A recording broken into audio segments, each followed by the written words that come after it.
I'm gonna install this B-Hyve smart Wi-Fi hose faucet timer.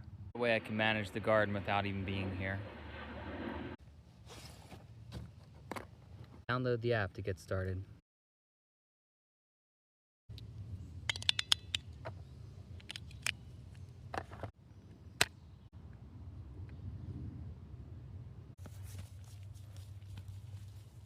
Now just a simple connect for this one.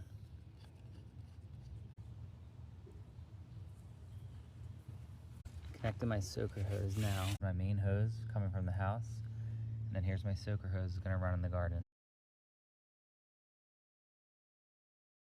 It's tedious, but I did get it in and threaded through here.